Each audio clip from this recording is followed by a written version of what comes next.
We have three wonderful speakers today. Joseph Thayer is an internationalist, anti-capitalist, and an academic. He teaches at Lausanne University and is a professor at the European University Institute of Florence. He's the author of Syria After the Uprisings by Pluto Press 2019 and Hezbollah, The Political Economy of Lebanon's Party of God, Pluto Press 2016. He's the founder of the blog Syria Freedom Forever.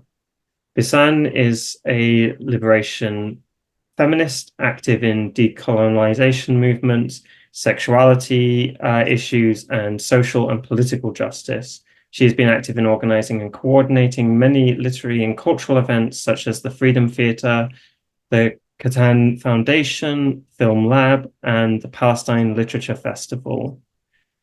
Salim Albeik is a Palestinian novelist and critic. He is the author of the novels Eye of the Rooster, Scenario, and Two Tickets to Safaria.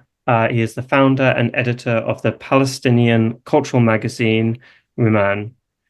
And with that, I'm going to turn to our panel discussion. And I hope everyone has a wonderful and elucidating time. Thank you.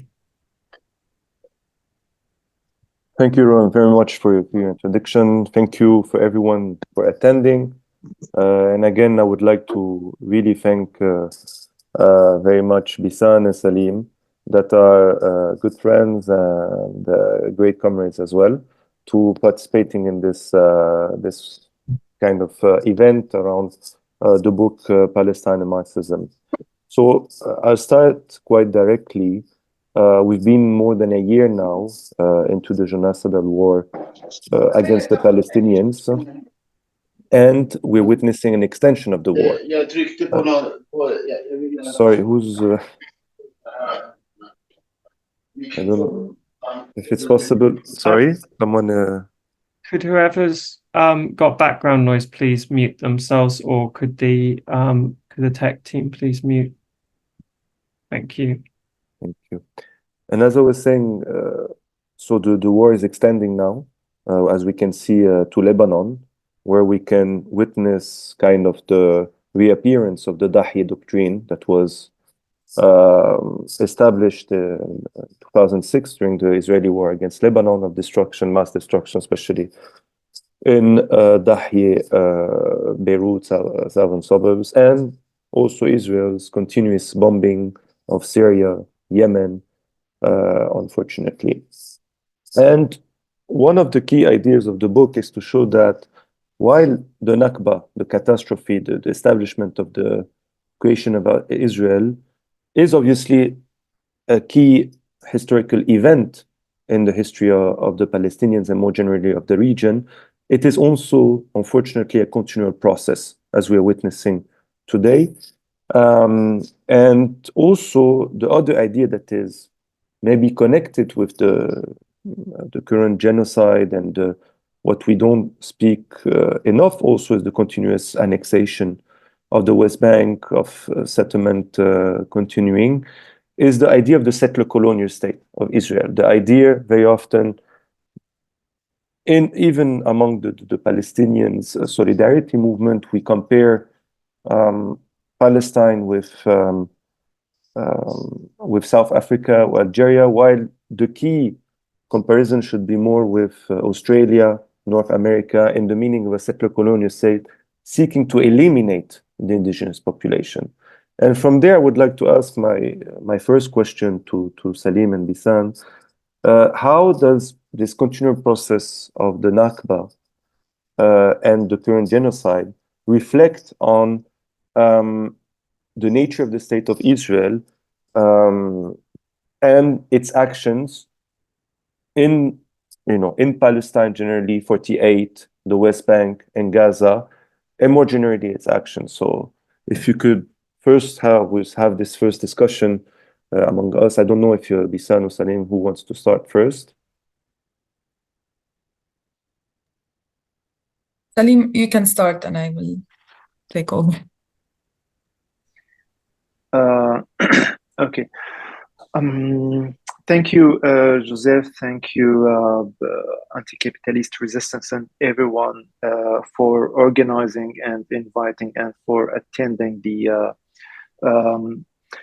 Actually,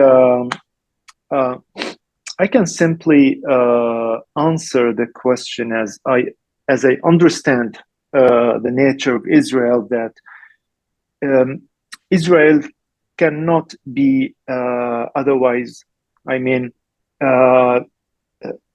if you start, like, you know, in the Nakba in 1948, as we say, the Nakba is continuous, a continual process, and this is. I think this is a phrase or an idea of the Lebanese novelist and intellectual Ilyas Khouri, who wrote many articles on this, and recently a book in Arabic last year was released, like a collection of his. Like, he was explaining that Nakba is not an event which took place in 1948. It is an event started in 48 and it's continuous until today. I can add to this, we know the Zionism was like more than a century ago, but the turning point event is the establishment of Israel as, and let's go back to the nature, as a settler colonialist state.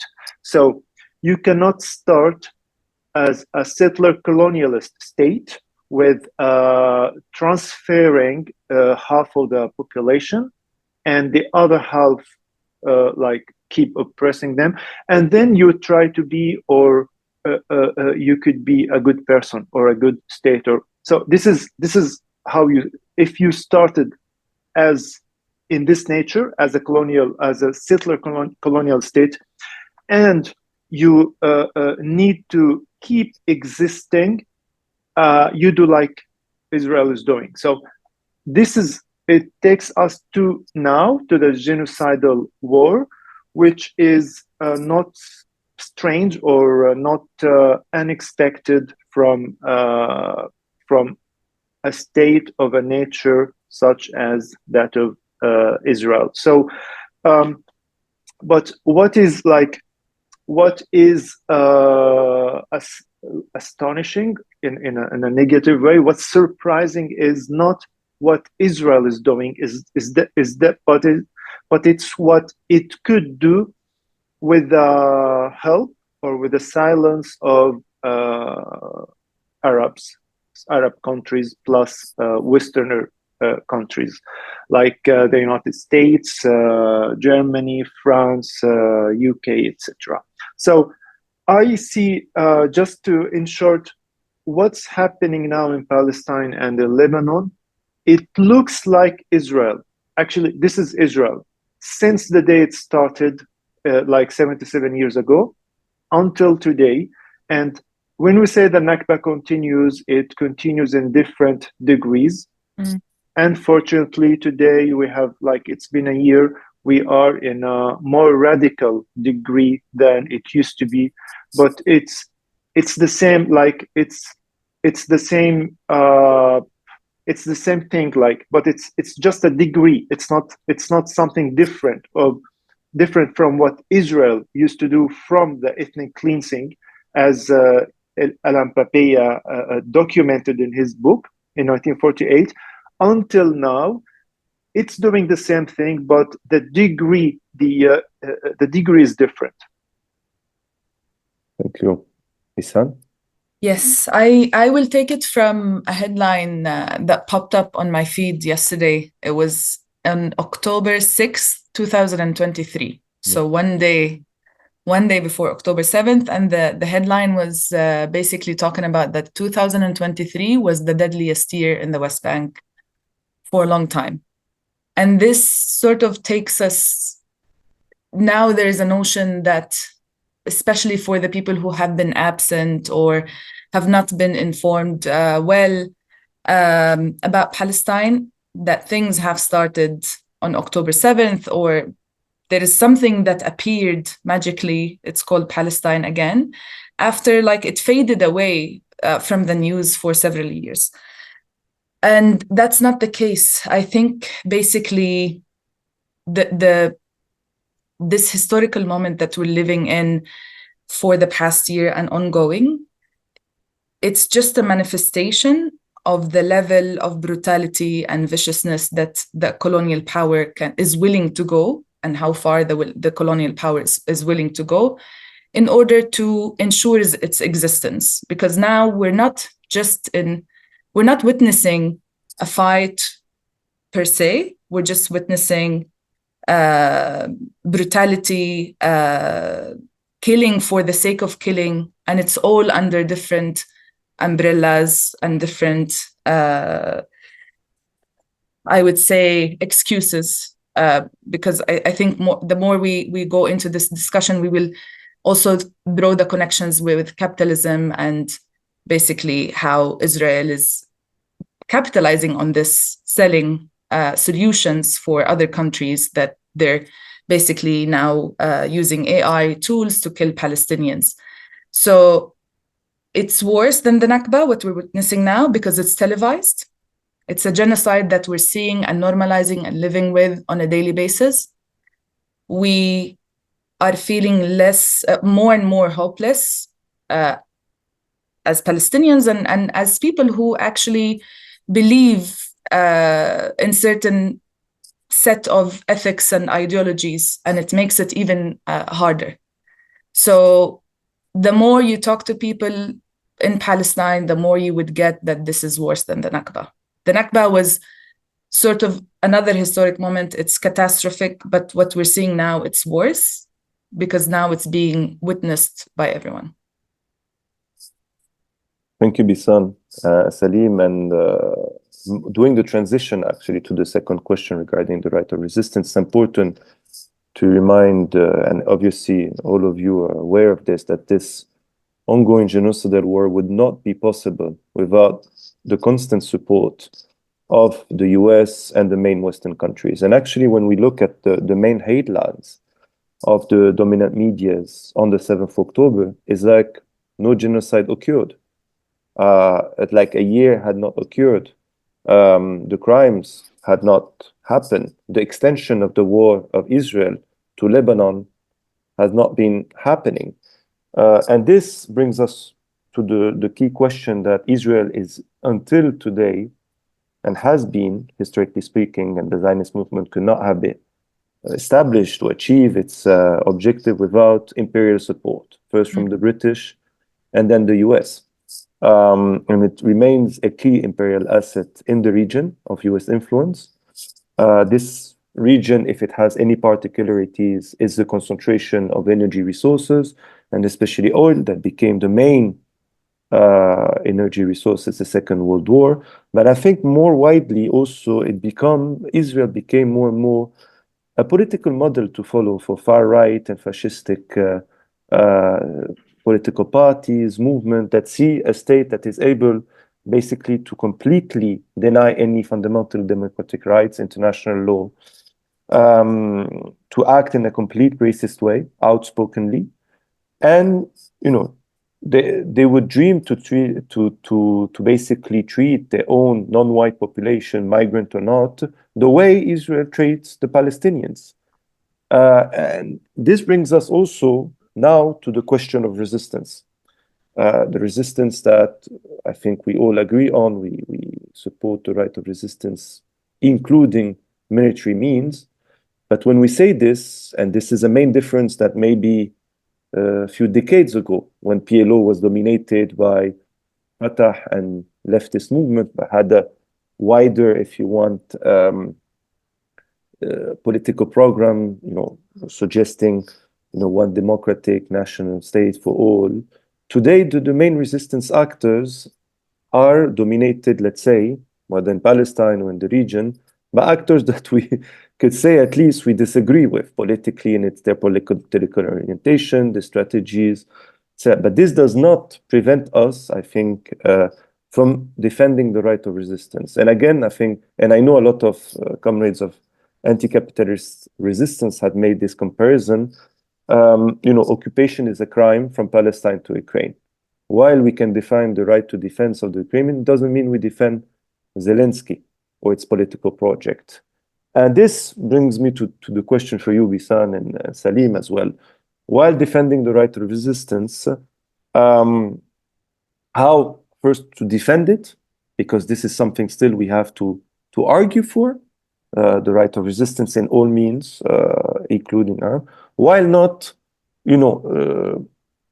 saying we support the political orientation of the movement leading it. And how do you see, the possibility maybe linking to this, how for you as leftists also, how to, make kind of, or in the same time, it's not contradictions, but it's a dilemma, let's say. To be honest, at this very particular moment, I don't see any contradictions between the liberation movements, whether they were Islamic or not, because now I feel it's a marginal question, especially in the midst of genocide. And basically, the way we were explaining it the other day in a group discussion is like, this is us versus the NATO. It's not Israel versus Hamas. It's not Israel versus Hezbollah, for sure. And Israel would have never survived all this time without the support of the colonial and imperialist powers. And this is basically, it brings us to the question of, for me personally, at this stage of the battle, I don't really care about asking those questions, especially as a leftist, because I also have my own critique of how the left handled all of this.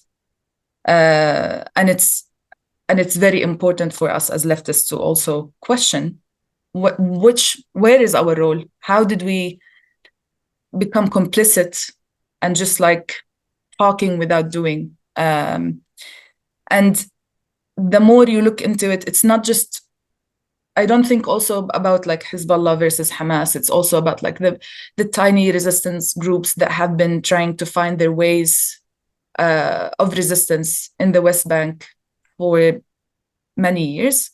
And they've been following this method of like revolutionary suicide, which means that we don't care about like how long we can continue with the action, but we care about like not being complicit with the situation that we're living under.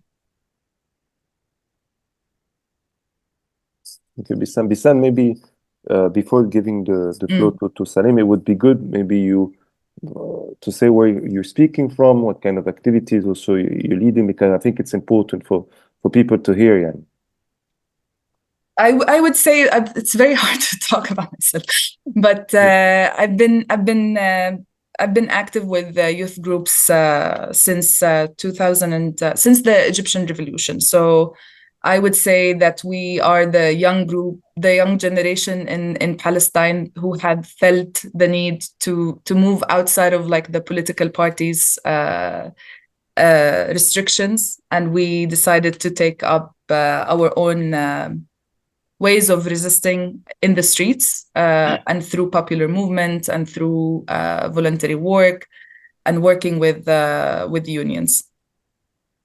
But now I would say that a lot of these movements have been crushed either by the Israelis, because there has been a ban against several youth movements since 2017, and also by the Palestinian Authority, who have been basically targeting any youth movement that have been trying to do anything and speaking up about corruption or like the cooperation between the Palestinian Authority and the Israelis.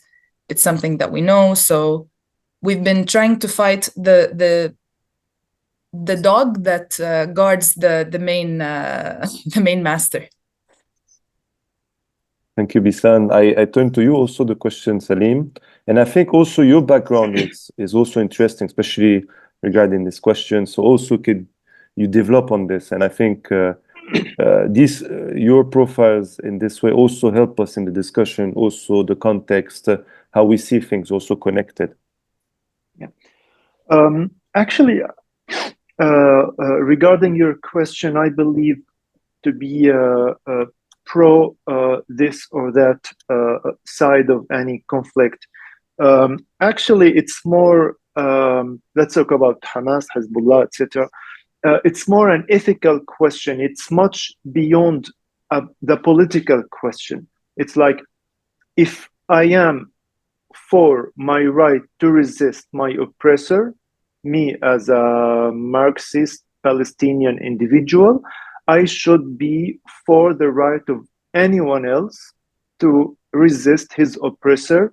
I don't even need to know what kind of ideology or thoughts or whatever. So I cannot be, I'll give 2 examples here.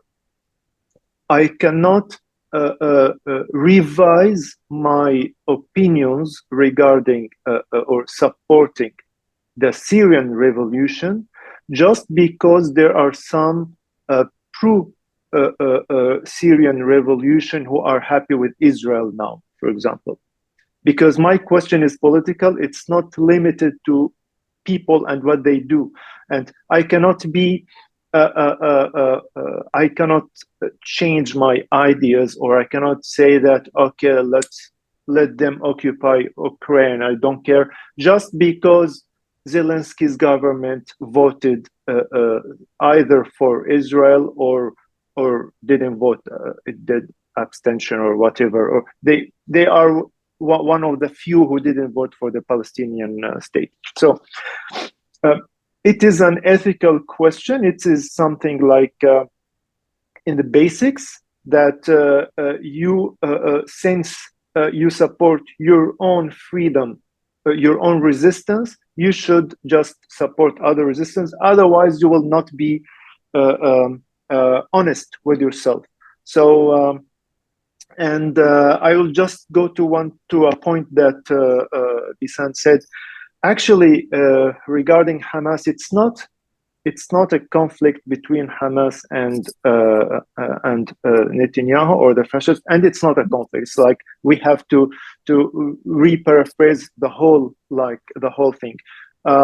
First of all, it's a genocide done by Israel, not Netanyahu, who is like the bad guy of Israel. No, it's the state. As I said, it's part of its nature, and not the problem is not Netanyahu or Ben Gvir or whoever. So, and it is not like whether or not we like Hamas, whether or not they are the ones who are defending the Palestinian identity now, whether or not we are okay or not okay with some strategies, some tactics, some during this year, actually, not even before this year.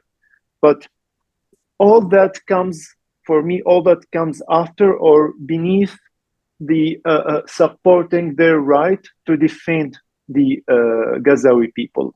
Now, if we go into details, we can discuss, but let's say all that comes before, beneath the supporting. Because whether or not the government of France or whether or not Biden like Netanyahu, they are having the same war against Palestinians. So it's not like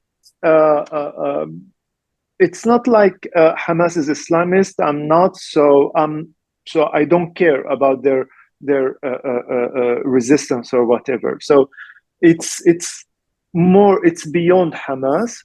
It's even beyond Palestinians and Israel. Actually, there's something in Israel that when you start to question yourself, Israel does something to make sure that you understand it's seriously a war of existence, and it's not limited in the land of Palestine. It's like now there's Lebanon, there are other places. So whenever you try to limit the conflict between so many brackets, whenever you try to limit it, Israel proves, because it's its nature, proves that no, it's not a conflict for having a state of a Palestinian state or not having a Palestinian state.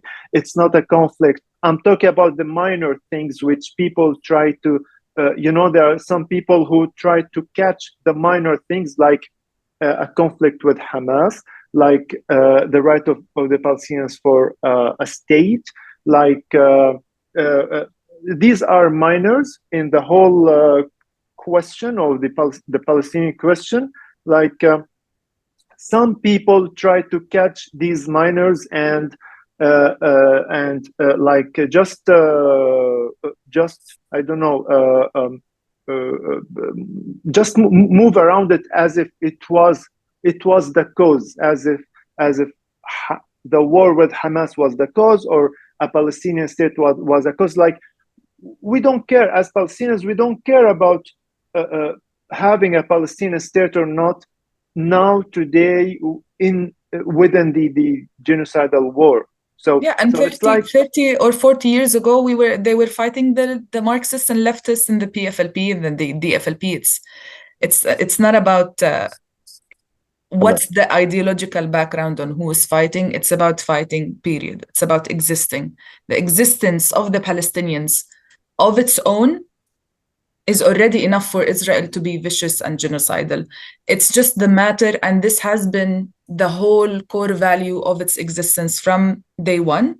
But the manifestation evolves over the years, and we see it takes different forms.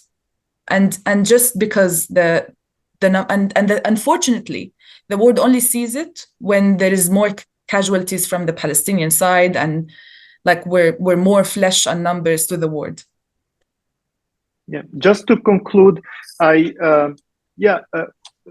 whether tomorrow, if Fatah, which is liberal, if they do the resistance, I will not be less or more supporting than if Hamas does it today, or if tomorrow, if some Marxist like PFLP does the same what Hamas is doing today as resistance, I would not support it less or more. I would be on Palestinian, and they are the people. I would be happy from inside more that it's someone leftist who's doing something, but like politically and supportingly, they are the ones representing the Palestinian cause today. Other contradictions with Hamas, they are beneath the ground contradiction, which is with the oppressor, which is with Israel. Thank you. And it's important to remind that indeed Hamas was officially established in 1987, even though its roots are much older in the Palestinian territory since the 40s. But as you were saying, the PLO, the main actors of the PLO were considered as a terrorist organization and were accused of being Nazis by the Israeli leaders, despite a political program largely inclusive, etc. Hamas doesn't govern the West Bank, but there has been several airstrikes the first airstrike since 2000 was last Thursday, where they killed 18 people sitting in a coffee shop in Tulkarem in the northern part of the West Bank. Indeed, and actually they even assassinated leaders of Fatah in Lebanon in the past few weeks, actually. So this is also important to notice. And they also assassinated members and leaders of the PFLP in Lebanon as well, in the past few in Gaza as well. This brings us, and well, maybe you forgot Salim, but this is good that now maybe you speak about it, and you mentioned the Syrian revolution, but this comes us also to the link to the region, the Palestine liberation and the revolutionary processes in the Middle East and North Africa. And how is it linked? And we see it's been historically, the past decades has showed us that most of and this continues until today, that Arab regimes actually, despite their rhetoric, are scared to death of the Palestinian cause.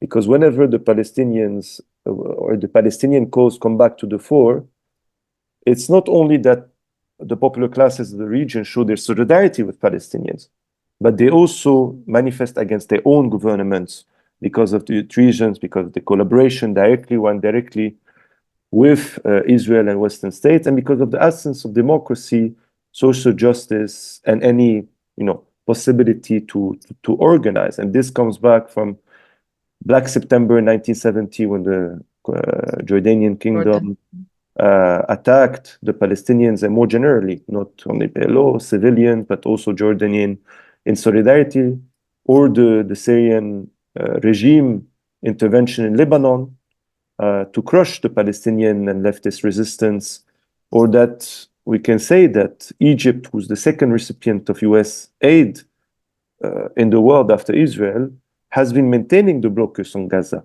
And without the participation of Egypt, this could not have been as well possible. And so many other examples can be shown with the normalization process, etc. So here, how do you see this? And as you were saying also, Beesan, a lot of activists in the region very often started, as I say, their classes, their political culture through the Palestinian resistance. Yeah. In the 2000s, a lot of the youth who were at the head of solidarity with the Intifada were also playing a key role in 2011.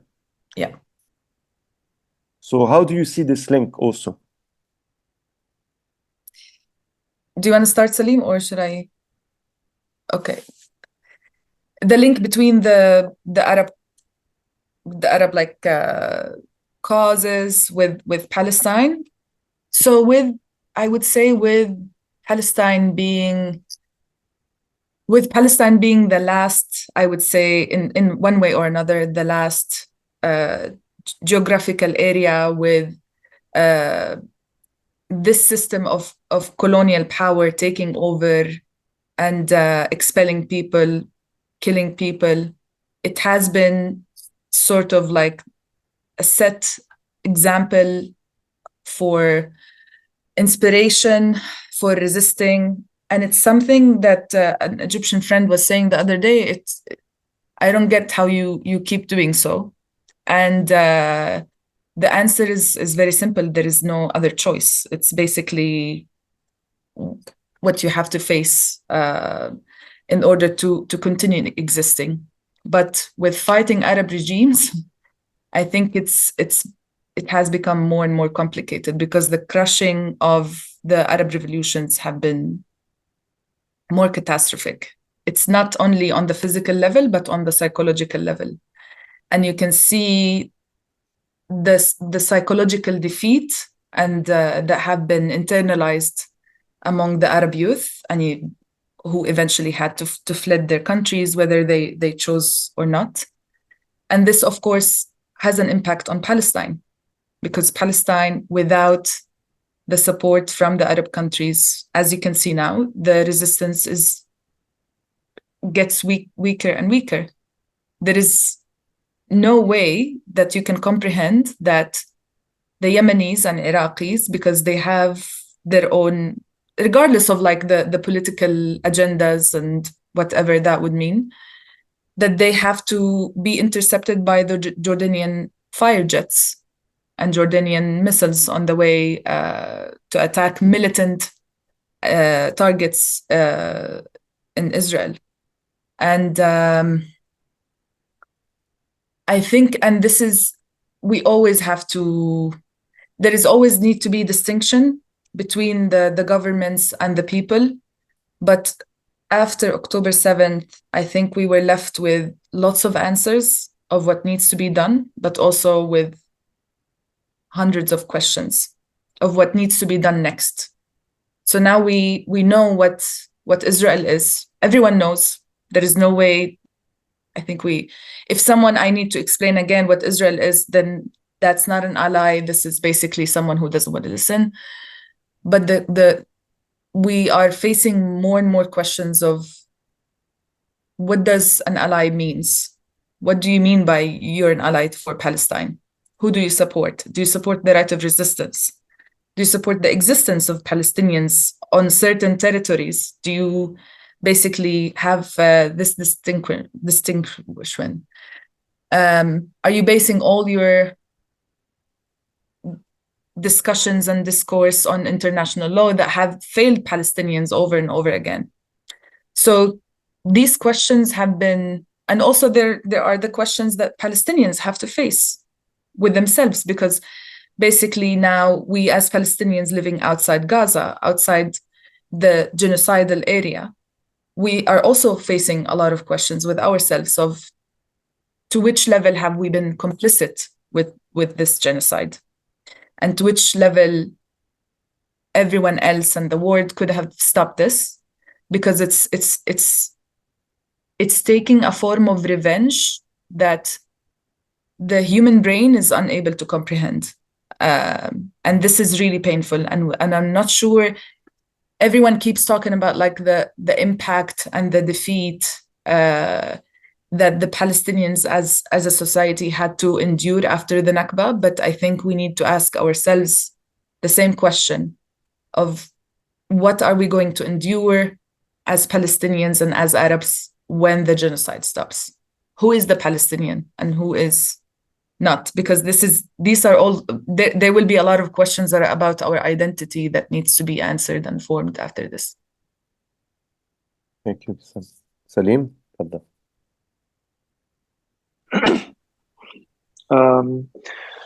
actually, early the 2011, I believe 2011, the year of the revolutions, the Palestinian, the Arab uprising or revolutions or whatever, this year was the worst year for Israel, I believe, because there was a real threat that the people of Egypt, of Tunisia, of Syria, they would really get their democratic governments, which would logically and democratically have worse relations with Israel. Now, the counter-revolution after that in Egypt and the Gulf countries supporting counter-revolutions, like in Egypt and Tunisia, etc., and the victory, between brackets, of Assad, these were good news for Israel. So I believe that the Palestinian struggle for liberation and the Syrian struggle for democracy is one struggle of two faces, and the Lebanese struggle for democracy and liberation, and now it's more liberation today, but Egypt for democracy. It's so I believe it's one struggle. It's, if we can go further, actually, we can talk about democracies in the West, like just a little example here in France, like the Nouveau Front Populaire, the New Popular Front, which had the majority in the parliament, and which had in their program progressive position towards what's happening in Palestine today.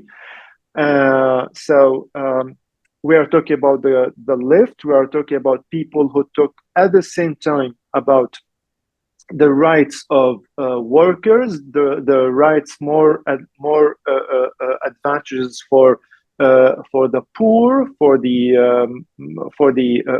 migrants, for refugees, for etc. So that's why I believe it's one struggle, and which have different forms or shapes, especially in our neighbors, like in Egypt. And the more it is democratic in Egypt, the more it's easier for the Palestinians to achieve their goals.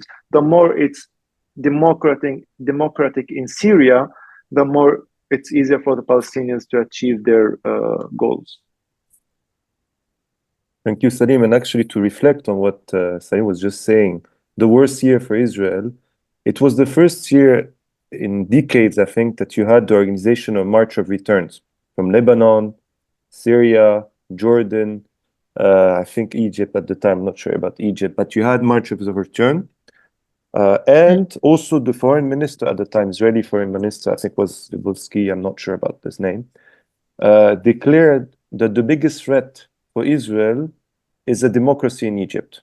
Just as what Salim said, and that it was much more frightful for him than Iran, for example. And I think, again, to put forward this issue, we've seen after the fall of Mubarak, the first demonstrations against the Israeli embassy in Cairo in decades as well. And this was also, Salim maybe could talk about it a bit more. In the beginning of the Syrian Uprising, there was also a struggle within it to put forward the Palestinian issue, while others didn't want to. And we had the same kind of struggle in our meeting we had a couple of years ago. But also, it is a battle within the revolutions between the progressives and against the liberals as well. And backwards as well, to put the Palestinian issue at the center, to make the links. Maybe you also want to jump on this, both.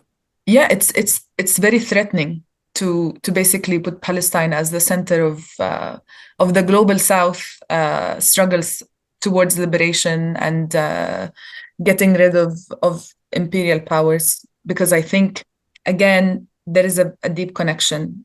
For example, Israel is selling, or we're selling, solutions for police that were used for police brutality that were used in Honduras and several areas in Latin America.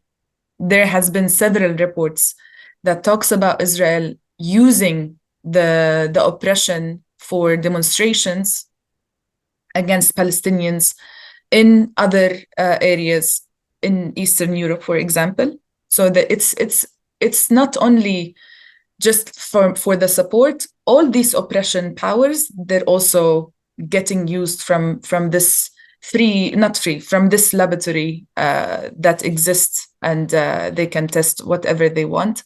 Again, now with Gaza, they're trying to develop, and they're working a lot on their AI targeting, which is basically, it's something that they're working on developing in order to sell later, and we will see it. Israel have one of the biggest weaponry galleries and exhibits, whatever they're calling it, that gets held every year. And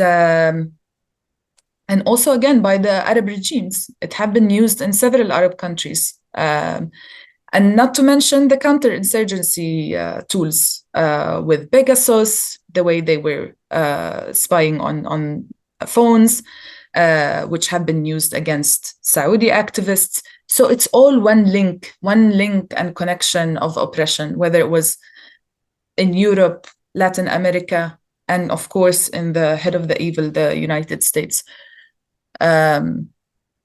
It's very important to draw these connections. Palestine is not isolated from the rest of the world. Whatever is happening in Palestine, it will happen again and manifest again in a different way somewhere else. And we need to be aware of this. And this is why attacking weapons factories in Manchester and in different areas in Europe, it have an impact, because basically this is more threatening than all the demos and all the masses that we've seen.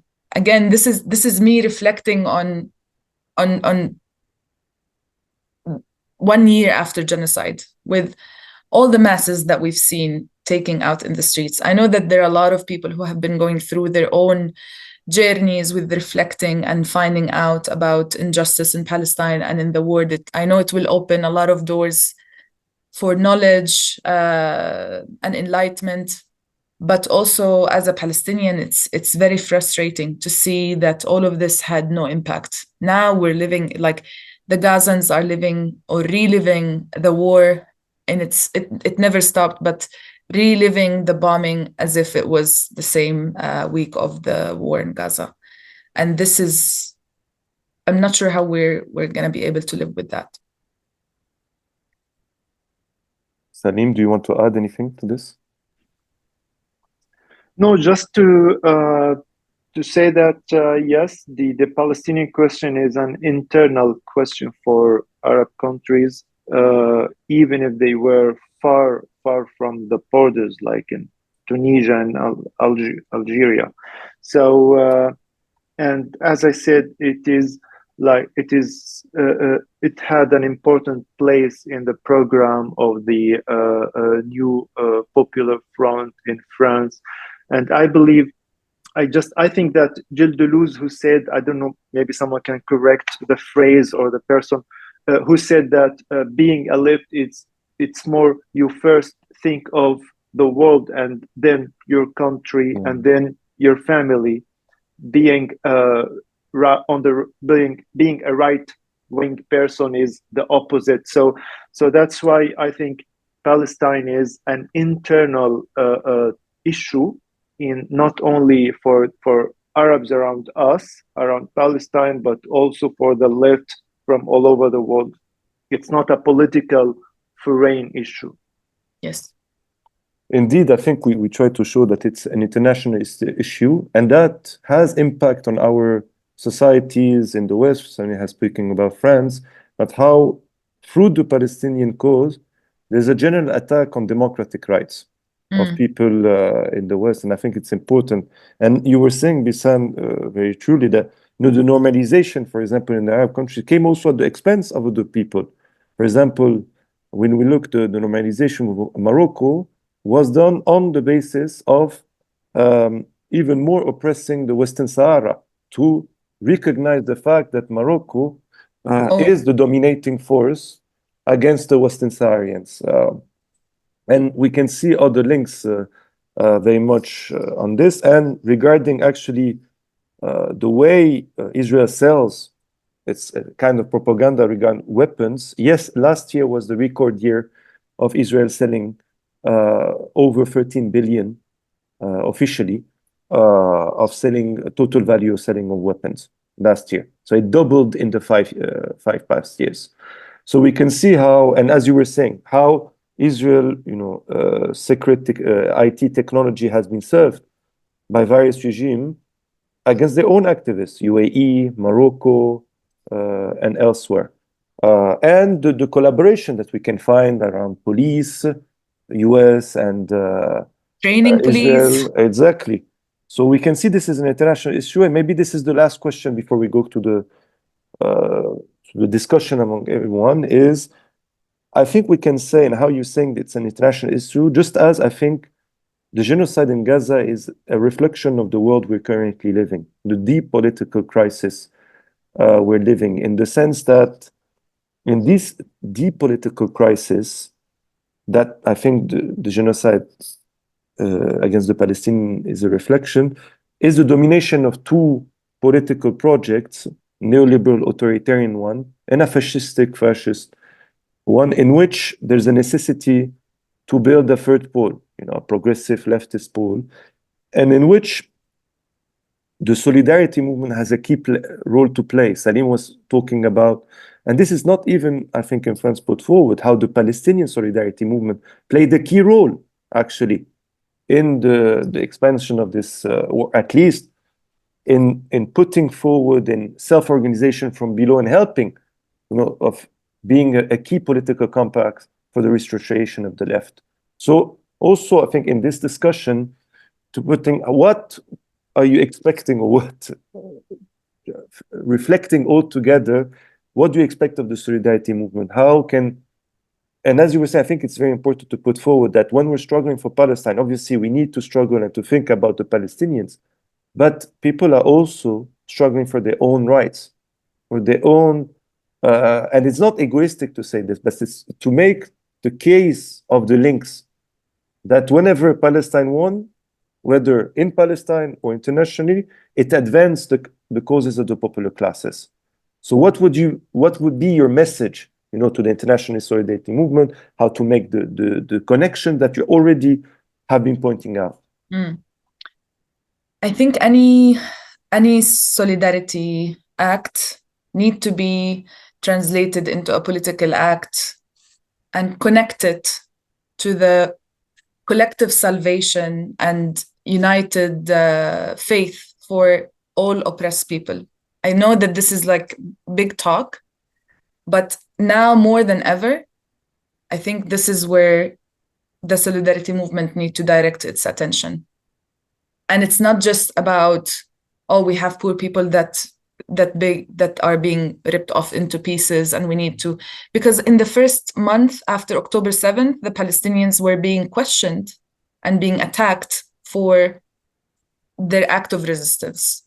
And that was, whether we wanted to go into details, but basically the way that the Palestinians and have been attacked and criminalized all over Europe and the US, it showed actually that you're not allowed to be but a victim.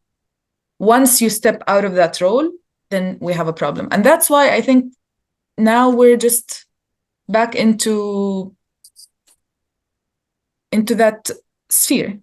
Now we have more Palestinians that have died, 40,000 people facing 1,200, 10,000 prisoners, mass incarceration, and basically locking up Palestinians in the West Bank in bubbles and penitentiaries and apartheid. And it can go on with describing the situation. But I think any solidarity movement should question the level of solidarity is basically based on what? Based on the victimhood of the Palestinians or the act of resistance that the Palestinians are doing. And this is the first time I'm actually talking about this like in English, but it has been like a present discussion. And I feel that a lot of people are afraid to face these questions now more than ever. Beesan. Salim? Yeah. Actually, I will talk about this point, but a little bit more maybe optimistic. I will actually, yeah, please.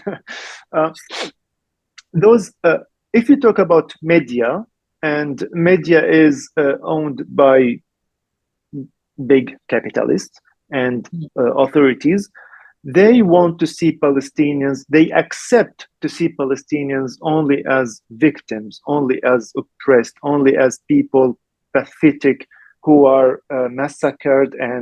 And so they accept to see the Palestinians only this way. Now, the optimistic way is that on what I see on the streets, they see Palestinians as victims plus as resistant movements. So I can see it from boards, from slogans, from people on the streets. And is it effective or not? This is another question. But people on the streets, and there's another point here, which is like new actually. Gay rights movements, women's rights movements, minorities rights movements, whatever, other people who were not like indulge in the pro-Palestinian, classically in the pro-Palestinian demonstrations, because classically it was the left parties, like the collectives for Palestine, etc. Now I see all of those people every week on the streets for Palestine. Now the conscience of the knowledge about Palestine, the Palestinian cause, is much better than ever, actually. And people start, I will go back to some other points we came across. People start to connect between the Palestinians' right to resist, to live, to exist, and their own struggle and for their own rights. From each one, from his whether according to colors, according to races, according to genders, according to classes, etc. So each of these people have their own personal and collective struggle and rights, and they connect more with the Palestinian, not as like some political question, like a problem in the Middle East. It's not anymore like that. It's something like people's right to resistance. And my last point is, when Palestinians resist, those people would respect you more and more. So what interests me is that people who respect you when you resist, people who want you to help them be in solidarity with you. You do it with resistance. When you are only a victim who keep crying, who keep like just calling for help, people will get tired later on. Thank you again, both. And I think the latest point you made, it's very true. The connections.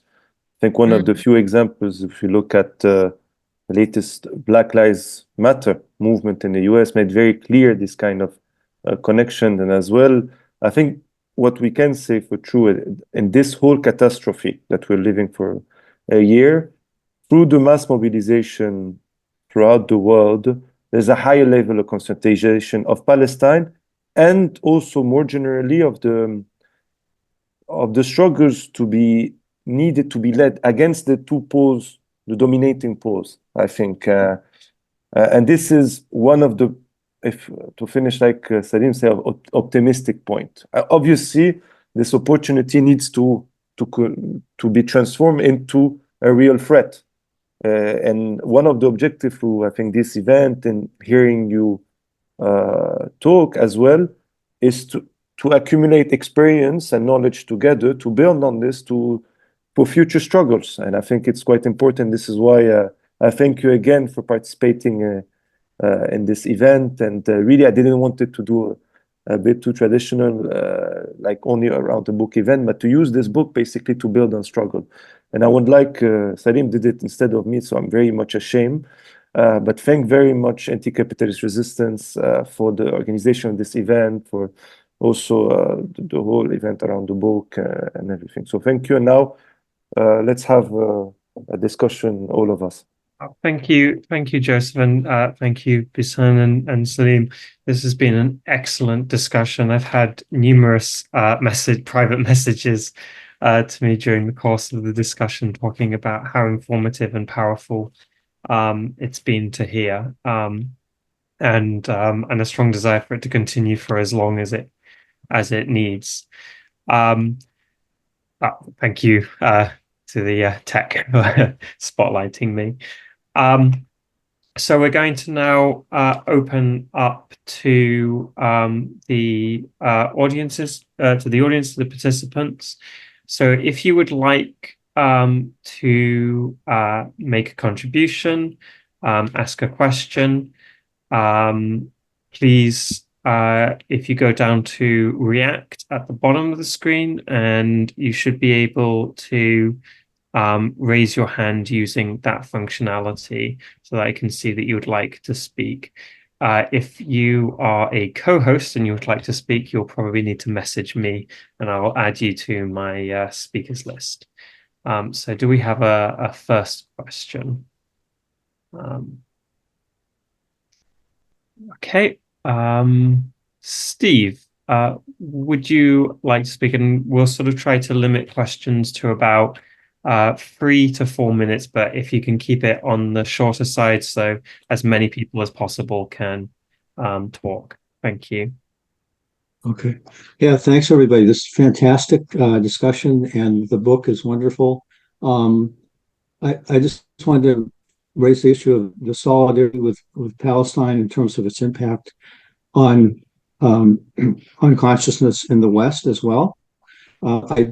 I've just followed a little bit in Europe, but in the United States, the pro-Palestine movement has been an extremely radicalizing force for thousands and thousands of people. Shown that the whole ruling class, political establishment, etc., is Zionist, is pro-Israel, and is willing to engage in repression of people, firing people, expelling students, etc., sitting in the police in order to stop that movement. And so it's really shown what people have said, the connections between Palestine and all the other issues. It's been a very, very radicalizing force, even more so than many other issues, because the Democrats as well as the Republicans are just intransigent on this. They will not pull off of their support for Israel. So anyway, I just wanted to throw that in to see if any of the panelists have comments on that. Thank you. Thank you. I believe Roland or Inbab, I assume Roland has requested to speak. I would also ask all speakers, not that anyone hasn't, but I'd ask all speakers to have their cameras on when they're talking for accessibility reasons. Thank you. Thank you, Roland. Don't necessarily assume it's me, because Inbar often has plenty to say as well. I thank you, Joseph, Salim and Beesan, for a really interesting and informative discussion. I mean, I've learned a lot from it. It's raised fascinating issues. It's gone over other issues that have been in my mind for a long time. I mean, it's clarified some things, and it's raised a lot of questions as well. And I think this discussion could go on for a very long time. So I don't intend to go on for a long time and raise all the things that I was thinking. There were just two particular points that arose from what people were saying that I thought worth mentioning. One is, one of you spoke, I think it was Beesan, was speaking about Israel's arms sales. It's important to note that Israel is marketing, and has for a long time marketed its weapons as tried in battle. What Israel's doing in Gaza and in Lebanon is a testing, apart from anything else, it's also a testing ground for weapons. It's actually extremely useful for the world arms economy that Israel is engaged in perpetual warfare. There's also, in this context, I mean, Israel's largest arms markets actually are China and India. It's not only the Western capitalist states that are benefiting from this. And I think it's a point that's worth making. Yeah. The other point is talking about allyship with or working alongside Hezbollah, Hamas in the resistance, and whether this is justified for people who are ideologically opposed to Hezbollah or Hamas. What this reminds me of, actually, is the Warsaw Ghetto, where the leadership of the Jews in the ghetto fighting the Nazis was composed of Zionists, of Bundists, of anti-Zionists, people together, facing death together, where they had huge ideological disputes both before and after this war. But in fighting fascism, fighting resistance, they had to ally, and they allied without reservation. And I think that was the right thing to do, and I think it's the right thing to do now in Palestine and in Lebanon. Thank you, Roland. We could probably do it in, great. Yeah, I was going to say we can do batches of 3. So I'll take Dave, since he's indicated that he'd like to speak. Hi. I wondered if the speakers would comment on an article I saw today by Daniel Levy, who is an Israeli negotiator at Oslo and things like that. And he's written an article in Navarra, is on Navarra Media today.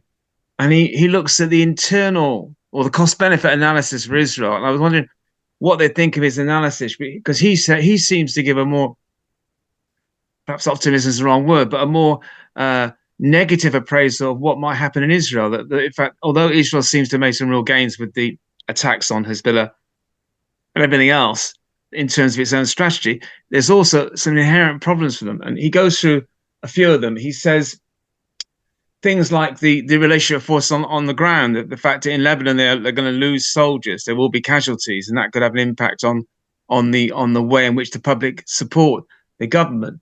The fact that the social cohesion inside Israel is already divided on around the hostage issue, so that could emerge more strongly. I saw today in another media thing that hundreds of Israeli soldiers have said that a red line's been crossed in the way that they're deploying their forces. This could maybe develop again. He also looks at things like the economic problems, that the wars are creating a real problem for the Israeli economy, and the fact that, for example, there's questions about the Israeli banks and their viability long term. And then there's the whole issue of its overall international stand. That's what the comments were talking about, the importance of the Solidarity demonstrations. That is not insignificant, I think, in all this. Plus, of course, the legal issues that are not minor. So I just wonder whether, in assessing the situation in the region, we also have to assess the internal, the cost-benefit problems for Israel in the present situation.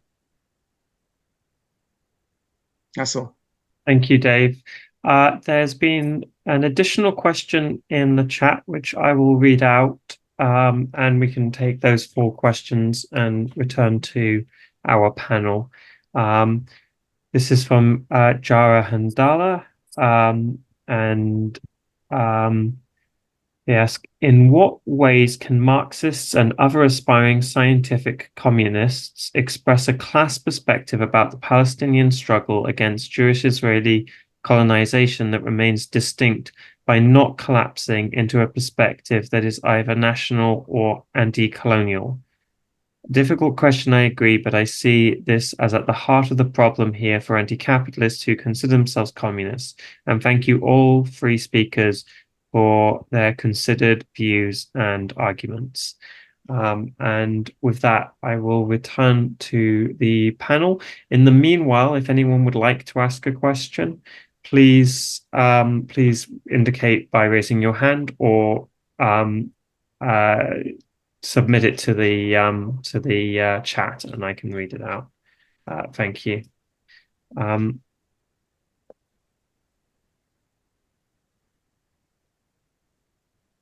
Beesan, Salim, do you want to start? I want to comment on the Warsaw example, because yesterday I was reading a letter from the late George Habash, who was the founder of the PFLP, a letter he wrote to actually Hassan Nasrallah in 2006, after the war. I need to send you that letter. It's really interesting, because George Habash was basically a Palestinian leader who have suffered from the oppression of the Syrian regime and have been imprisoned by the Syrian regime.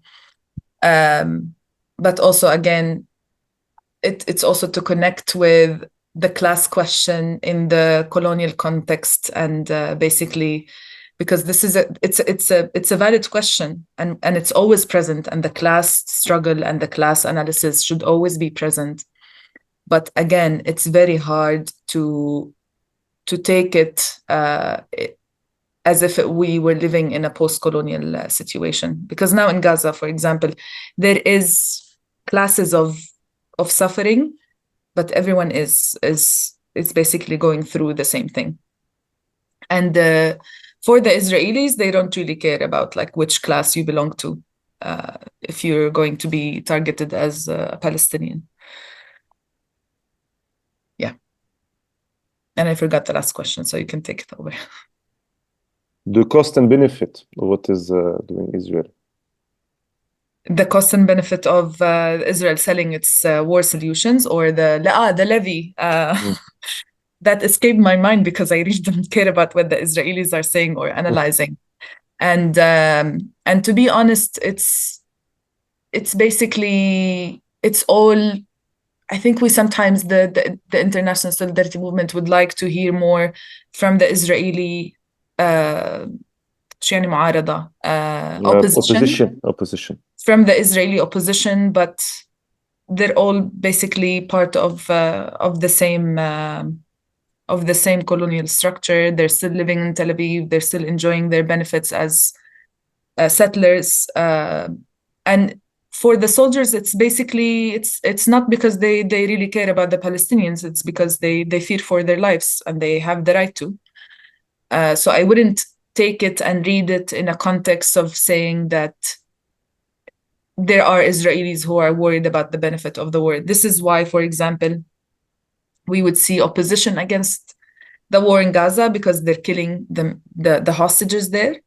But the war against Lebanon, basically, you didn't see Labid saying anything about it. They were all the opposition, the Israeli opposition, they were all for it. So it takes you back to basically to the nature of the state of Israel as a blood thirsty colonial power that it's feel threatened by any resistance and wants to crush it in any ways possible. Salim, do you want to jump in, or sure? And afterwards, I just want to give a little comment here. Yes, actually, the differences between the Israeli government and the Israeli opposition, it's on how to. It's just like America, how to make Israel great again, or how to make Israel democratic again. Just like the difference between Trump and Biden, for us, it's zero. The difference between them is something internal. In the American foreign affairs, for us it's the same. It's like the same, but one of them is more radical, but they are in the same basket. So the Israeli opposition has no problem with eliminating Gaza or invading Lebanon, but for them, let's do it in a more classy way. Let's do it in a more acceptable way, not in a Ben Gvir and the far right less vulgar way. Yeah. So this is what they don't care about. These are their differences, and it's within the Israeli contradictions. For us, they are one party, and for them, we are one party: Palestinian liberal, Palestinian leftist, Palestinian Islamist, etc. We are all Palestinians.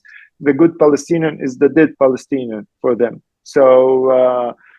And the last question, I think you, Joseph, from your book, you can better answer it.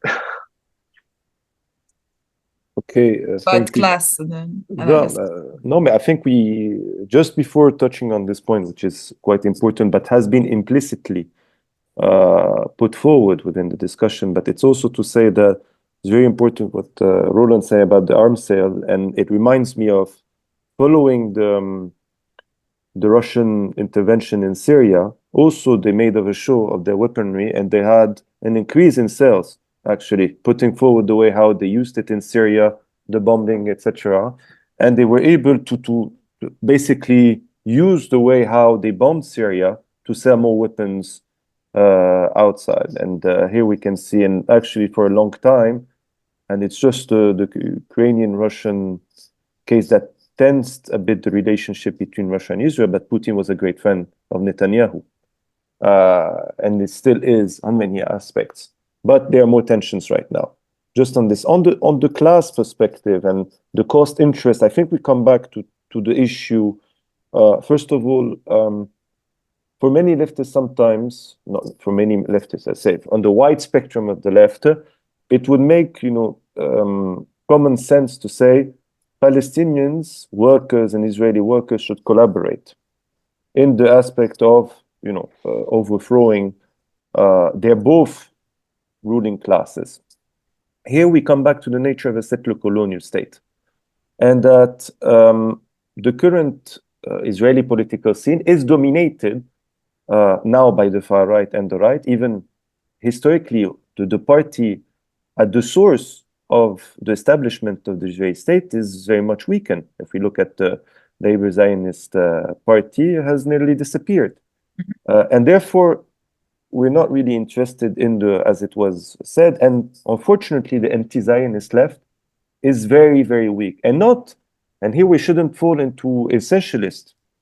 It's not because Israelis are born bad, it's because there's a political structure that is a settler colonial state.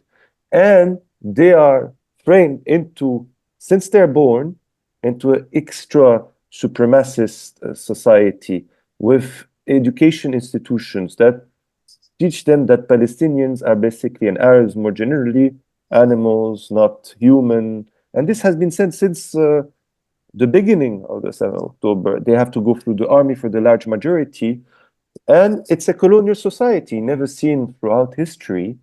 Militarized, not militarized as well. Heavily militarized, yeah. Heavily militarized indeed. And in the way that throughout colonization, even workers from the metropole, the colonial metropole, often, for their large majority, did not ally with the occupied, with the colonized. It was through a struggle. And we explain why there's so much difficulties in the Palestinian case, because this is a settler colonial state, much more, if you want, dangerous than the one in Algeria or South Africa. And it's not to undermine the fact that it was a huge struggle, but the mean is not to exploit, basically, the large majority Palestinians, but to eliminate them. So this comes to the class issue. Yes, and we spoke about it, we, for the left in the region and internationally believe that if we want to see the liberation of Palestine, it goes through Arab capitals, the neighbors.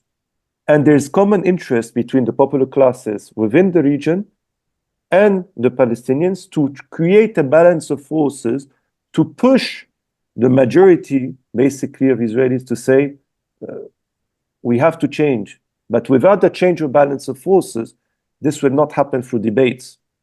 And we have to be very clear, and never occurred in an anti-colonial perspective. And also, and it also has been, and I think the ghetto example is very important, why we support the right of resistance of any Lebanese, Palestinians. We also, and we could develop, and I know Beesan and Salim could develop the limitation of the current strategies, but not only of Hamas or Hezbollah, but the broad spectrum of political parties in the region, to see the connections between the popular classes in Palestine and in the Middle East. Even the left, we were mentioning the PFLP, don't see anymore this link, as they used to say in the 60s and 70s. Fatah was one of the main at the beginning of saying, we don't get into internal issues in the Middle East, expecting financial support from Palestinian bourgeoisie and others. And actually, Hamas is repeating the same mistakes, kind of Fatah, but they're learning a bit more.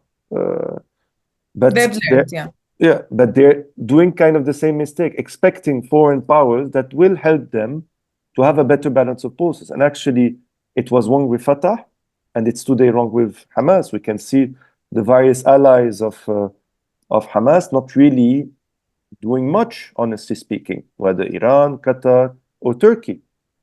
And so there we have the class issue, I think, that comes back. But we cannot deny, and I think Salim and Beesan made a great point, and Roland also with his example, is that today you need to build kind of within this perspective of surviving the genocide. And again, we could use also examples in Syria, Salim or Beesan, if you remember that we were not agreeing with everything that was being done by the Free Syrian Army at the beginning, and illogically we had differences with some, but when they were facing the total annihilation of Eastern Aleppo, despite differences, we would say right of resistance against the Syrian regime, Russia at the time, Hezbollah, pro-Iranian militias. So I think it's a question of context, a question of what putting horizon, but I don't think it's saying we forget the class. And I would add internationalist perspective, and class has to be understood not only limited in an economistic perspective, but take into consideration gender, anti-racism, etc. I think it's key. So, and really, I think through this event, we're trying to put this forward, the connection. Beesan put forward the way Israel helps the ruling classes in the world. Salim put forward how the New Popular Front, putting Palestine at the center, is also putting forward more, social causes, etc. So I think we don't put it aside. It's a question of temporality, basically, but the horizon must be clear, basically.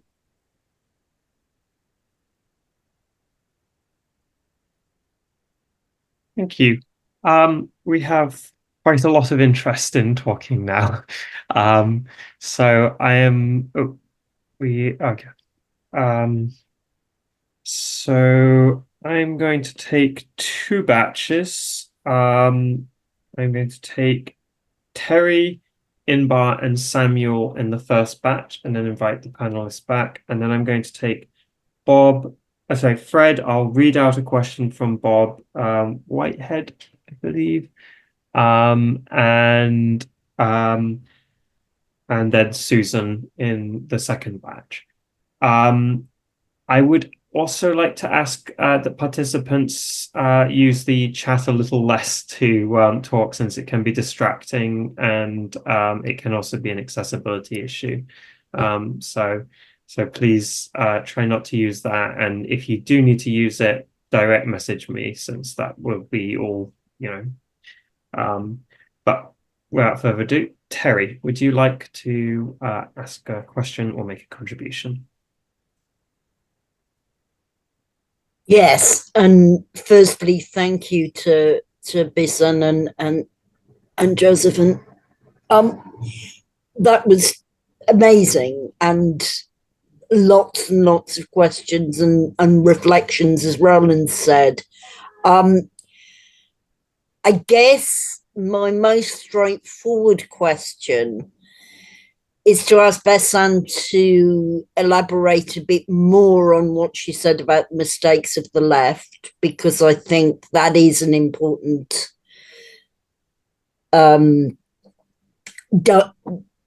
aspect of the reflections that we're having now, because our mistakes didn't start on October the 6th. I think there's a lot of, and there's two aspects to the question, I guess, because there's or maybe three. There's the Palestinian left, there's the left in the region, but there's also the international left. I think that would be fascinating to have a bit more of. A couple of other thoughts. I think it's true that the huge mobilizations that we've seen in different parts of the world haven't prevented the most horrendous political devastation that I've experienced in my lifetime. And as you say, even though it's on our TV screens and nobody can escape from it, and I think what you said about, anybody who still needs convincing, there's no point, because they're clearly not interested in listening. I think the question of how you focus more on questions of direct... Don't know what happened there. How you focus more on direct action and the question of arms sales in particular needs some reflection. And I guess the one thing that you said, Beesan, that I wasn't so sure about is that, and I agreed more with what Salim said, is I think for the majority of people on the streets, solidarity with Palestine is about solidarity with resistance, and it's not a charitable, it's not a poor things. It's there, but, if we don't stop this, there's no end to it in any corner of the globe and for any community. So I think it's difficult not to be pessimistic in the face of the horrors, but I think the potentials are there. Thank you, Terry. I'm going to set a 2-minute speaker timer, just so that we can get everyone included. Inbar, would you like to speak, please? Yeah, I'm just going to talk about Israeli resistance and what it is. Any Israeli resistance is most unlikely to be inside the parliament, Israeli parliament in the Knesset. The only people from the Knesset who ever were non-Zionist were most of them from the either the Communist Party or Balad, which are very small parties. None of all the other Israeli establishment was also always Zionist. I mean, there was never any. They just kind of depend how they do it, rather than if they do it. And some of the so-called Labour Party were very aggressive Zionist as well. So it's maybe more messianic at the moment. Definitely much more messianic, much more anti-right in general, which is one of the reasons that the so-called protest movement started in the 4 years ago. I think it was 4 years ago. In the streets, there are a number of different movements. There are some that are just against Netanyahu because of the corruption, because of all the other things. There are families of the hostages that the government is, on one hand, using their names to do the war, but on the other hand, not letting them for free speech, not allowing them free speech, not allowing them to organize, or trying to stop them. And there are people who are more to the left, possibly. I mean, some of the hostages are quite on the left, from what I understand. Like standing together. I was born in Israel and I've lived here for over 35 years, just for context. And I keep in touch with people in Israel, family and friends. Most of the ones I do are on the left, obviously. So it is obviously not possible for them. They're not represented in parliament. My question is, since Beesan is that you said they live in Tel Aviv. Where else would they live? If there is going to be any people living in Israel, it is impossible not to live on colonized countries. Impossible for them not to benefit. In the same way that people who lived in Britain during the British Empire, it was impossible for them not to benefit by those the exploitation of people in India, etc. So it's a bit, I don't think it is useful to say that.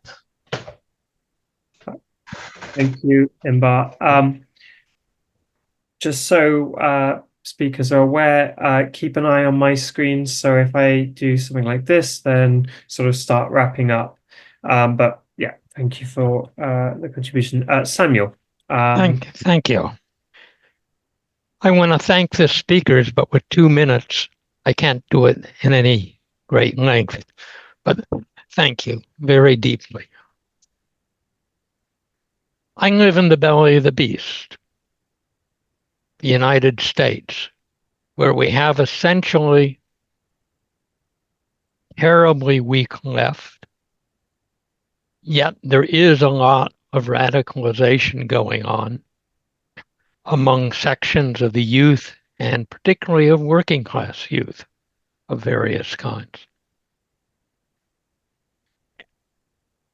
And I also work with Ukrainians, where they're facing their own problems as well as the ones you're dealing with. And the question I have is about how, given this new generation of youth who are radicalizing and of non-youth who are radicalizing, how do we in fact organize to make anything effective, or to have it so the radicalization doesn't dissipate? And the other question that I think the entire left has to answer, in a sense, although people within Palestine probably don't have the luxury of giving this too much thought right now, is what is it we are trying to organize for, and what are we going to replace the capitalist system with, and how? And those are very existential questions, it seems to me, for the entire human race. And obviously at this stage for Palestine, which is facing some horrible stuff. Thank you, and thank you for being succinct. I'm going to go back to the panel now, and then we have three more questions from speakers and a question from the chat. I will be closing down any new questions, so I won't be taking additional questions just because of timing. But thank you. With the tech, just one moment while we pin all of the speakers. Just a question to Salim and Beesan. Should we could unmute? That would make it easier for me to find them. Maybe you should take the last round and then just Okay, I wrap got up. it. Here we are. I got it. Thank you. Yeah, I was going to say because we should finish at 10, I think, so it may be better that we take all the questions. Okay. Yeah, I think that actually does make sense. So I will take the remaining questions. I'll do it. So I will take Susan, Daniela, Fred, and then I will read out Bob Whitehead's comment. So Susan, and please be as succinct as possible. I will try my hardest. Well, as you said, I think the most important thing that will help get the argument on resistance very clear is decolonization, because that is something that the left does understand, but they're not, for some reason, seeing Palestine as a decolonization issue, which is the strangest thing.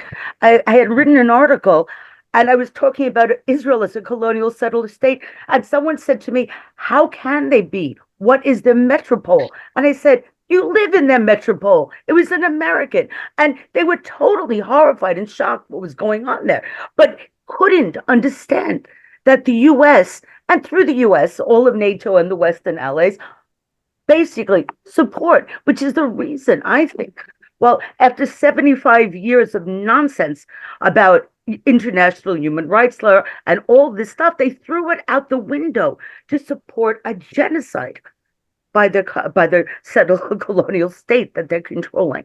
And they're sitting there in a situation where it's evident that whatever nonsense of international law they claim to have been supporting and humanitarian, it doesn't mean anything. To throw all those years out is interesting.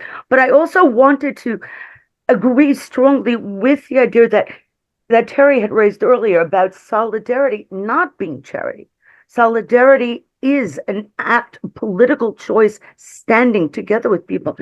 I was on the last rally very quickly, and I was at the Jewish bloc, and someone came up to him who's a midwife and asked, I have trouble. Some of us who were saying we should stand with Palestinian women are accusing me of being an anti-Semite. And I said, what? And so I sat there and I explained, that this was a lie, of course, because this has nothing to do with religion. It's nonsense. But at the same time, she asked me to tape something so she could send it to the other doulas to help. And I think we have to remove the dehumanization of Palestinians as a fundamental, and this is an act that we can do, both for people like this who was like help, who want to support, and those that are still learning. And I just want to say thank you so much for this. This has been a wonderful, wonderful talk, and I really appreciate it. Thank you. Thank you, Susan. Daniela, would you like to? Yes, thank you everyone for your inputs. I found it super interesting. And I just wanted to say about the comment about not making this distinction as Israelis being settlers or not privileged, whether they live in Tel Aviv or wherever. And I think it is important to make this distinction. And I think there's a difference between an anti-Zionist Jewish comrade who's not living on stolen land and a settler who's living on stolen land. And I think this is important for any decolonial process, not to say that they can't, like the Israeli left or opposition can't have a role in the liberation of Palestine. But I think, as I'm speaking as an indigenous person from the US, where I wouldn't say that it means everybody has to leave or be killed or whatever, but it is important to know your role on stolen land. And that means that Palestinians will lead their own liberation. And this is, I think, an important distinction to make now in a decolonization process if there is any break in the status quo of the Zionist state.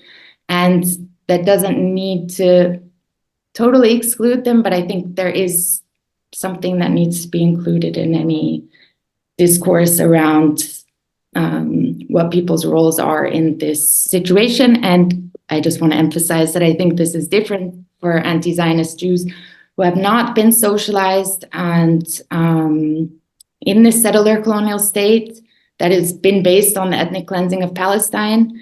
And I think we've seen that the Israeli left is not really willing to break from this status quo and from the ideas of the Zionist state, hasn't had an effective force in denouncing the occupation, denouncing the genocide even now. And for me, I think this is important to consider. Thank you, Daniela. We have Fred, and then I will read a comment. Yeah, briefly, a couple of remarks, which, from this very stimulating conversations between you three, and thank you very much for honouring us with the discussion, and Joseph for the book as well. I mean, I like very much in terms of how Joseph compares what's happening in Palestine with Australia and Americas, the theft of the land and the genocide of the indigenous people. Secondly, in terms of the demonstrations in Britain, we've had 20 demonstrations of hundreds of thousands, right, over the last year, which is massive. And a new generation is being politicized, is understanding internationalism and anti-imperialism and in a consistent manner. I mean, apart from, obviously we are there because we are in solidarity with the Palestinians against for what's happening, but we also raise Ukraine, and it's absolutely obvious for the young people in those demonstrations that resistance against occupation and annexation by an imperialist or a greater power is absolutely ABC, and whether it's around Ukraine, Kurdistan, and so on. So there's hope there that this politicization will last, and I think, and it had a small political impact. 4 independent MPs were elected against Labour, and Starmer, in his own constituency, apart from Jeremy Corbyn, obviously on top of, in addition to that, but Starmer in his own constituency got 50% of the vote, but the second runner-up got 20% of the vote, who stood on a left socialist platform, but also absolutely clearly in solidarity with Palestine. It came second to Starmer. So I think that the question, I think, was Steve was saying, the future, etc. I think immediately we need to sort of think about, a political response, i.e., new political formation which can bring these people together. But I think a small chink of hope as well in all this, apart from the politicization, is that it's made BDS, boycott, disinvestment and sanction, more receptive, more relevant, with Britain and France, however little effect it makes in terms of stopping arms sales on a few things, and the request that international law is respected. Thank you, Fred. And I will quickly read out Bob Whitehead's comment, which is, in the sense that people link their own liberation to the liberation of the Palestinians, should that not also include people struggling against the general capitalist ecocide, threatening future generations, being augmented by this genocidal war? Vast amounts of carbon dioxide are being released into the atmosphere by the destruction of so many buildings, which will be added to by reconstruction whenever that happens. This is on top of emissions caused by military actions, aviation, exploding ordnance, fires, etc. And I will invite the panel back with the tech, please. Thank you.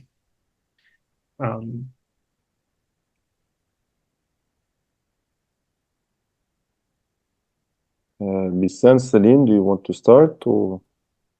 I will try to remember. I will start from the question about the mistakes of the left, and there, of course, we have to distinguish. But for example, for the Palestinian side, I think the main mistake was made is after the collapsing of the Soviet Union.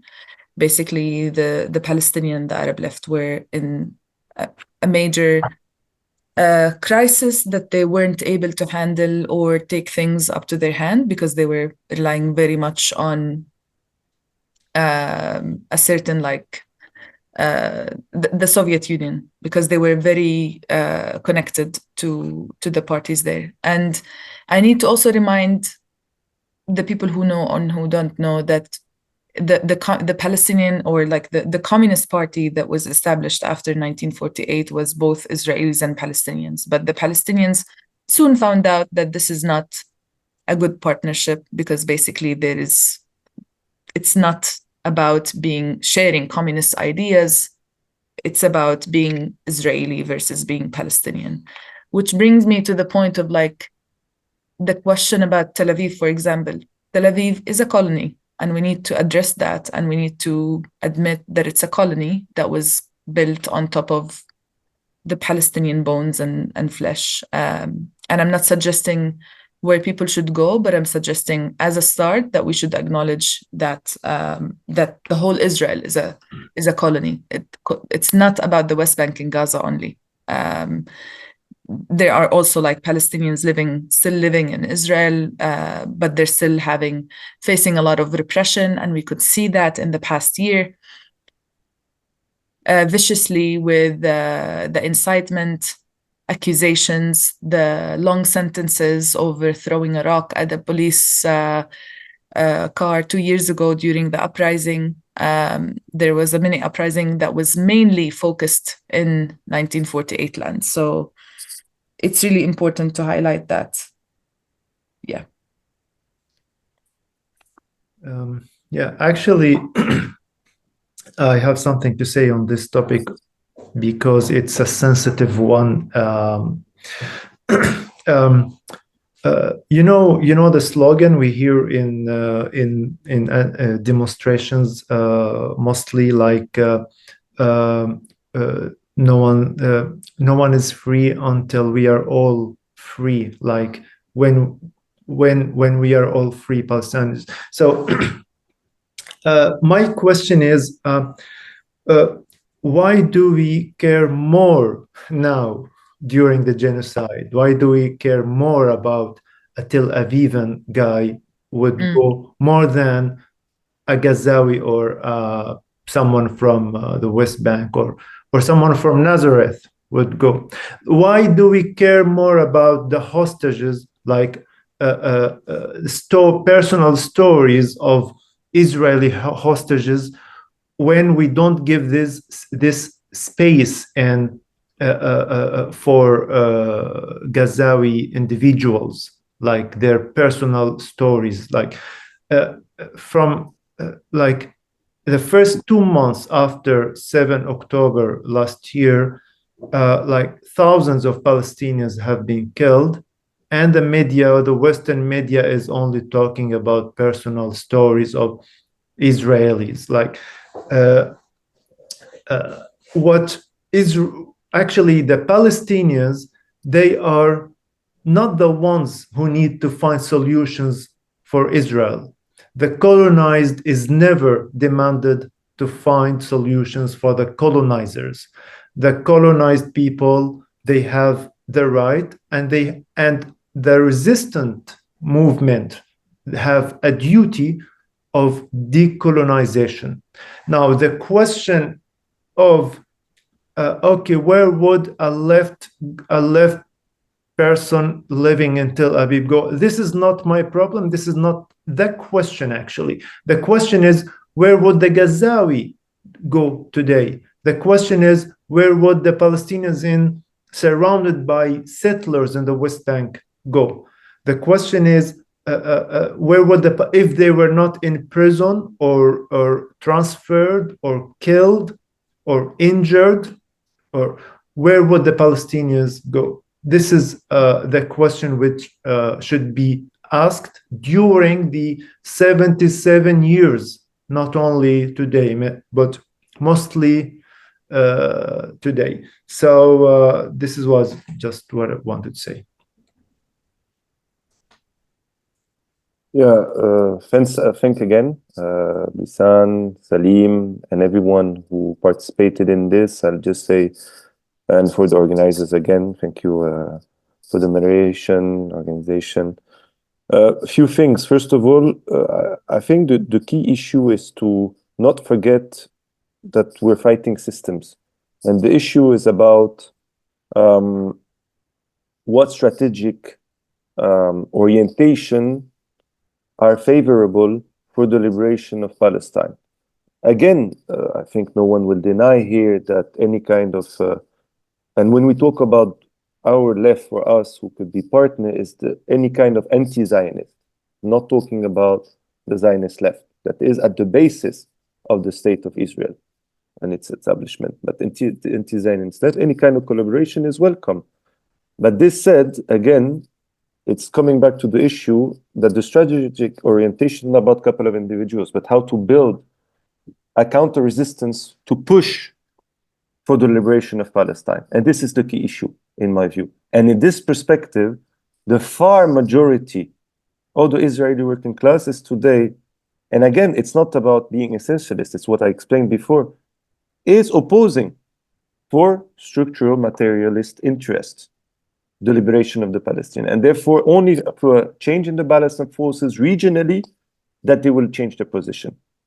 This is, and this means, in this strategic orientation, seeing that the key allies of the Palestinians are the regional popular classes and the international one. This is my second point, because throughout history, Palestinians have not only struggled against Israel, as we said, but Western imperialists, first British and after the US. And today it's the best example of this. The military superiority of Israel, the capacity to continue the war, is only possible because of Western imperialism. And the issue also of what should do the left. Today, the left has a key role to play in the structuring and building of international solidarity movement, because it has a particular interest in it to rebuild a pole that can challenge, for me, the neoliberal authoritarian political project and the fascistic. And the Palestinian cause is today playing a key issue for me, restructuring the left, really.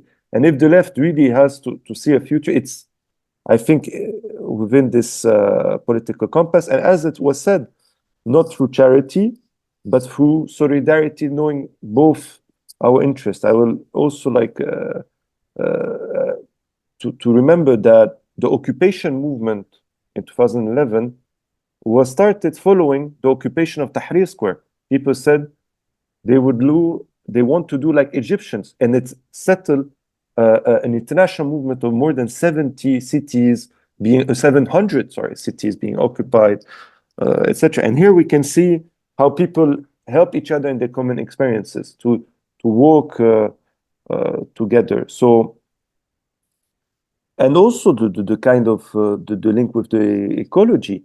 But the question today, one of the reasons for US to consolidate its influence in the region and the normalization between Israel and the Gulf regime is about maintaining its control over the distribution of oil resources. And therefore, it becomes an ecological issue very clearly, just as the US coalition against Yemen were only established following the fact that the Houthis, and again, it's not being apologetic about them or supporting them, I'm opposed the political orientation, but started to target boats transporting oil only after this. And you can see how it plays a key role. So again, I think we're leaving today, there is an opportunity, but in a deep, dangerous political time. And the left has to play a role to expect, to build an alternative that can challenge the destructive political domination of neoliberal, authoritarian, and fascistic. And in this perspective, just to finish, maybe the words on the Roman of a Palestinian author who was a leftist, Emil Habib, mutasha'im, pessimist, can be useful. In this pessimist time, we can try to find some optimism in the struggle of the youth, of the radicalization of the youth, and the experience being accumulated among the diversity of the youth, not white population, especially what we're seeing. And if there's well, this is maybe it would be another debate, but what is happening in the US is very, very interesting. I wouldn't say there's a crisis of Zionist, internationally speaking. The argument of Diane Pape, I don't think is true, because if Israel is able to continue till today its genocidal war, it doesn't mean but there's definitely in the US a crisis for the first time since 1967 of Zionism a dominant ideology among the Jewish youth. And this is what is very interesting in the belly of the beast, what we were saying. But again, in this opportunity, there's a lot of challenges, but we have no alternative that to build within this opportunity, I think. Apologies, thank you. I was muted. And I think we are about ready to close the session, the meeting. Everybody is invited to check out the book. There's a link in the description, in the chat, so you can easily find it. You can also look at the Anti-Capitalist Resistance website. We support many meetings like this on a range of subjects. I would like to thank the speakers and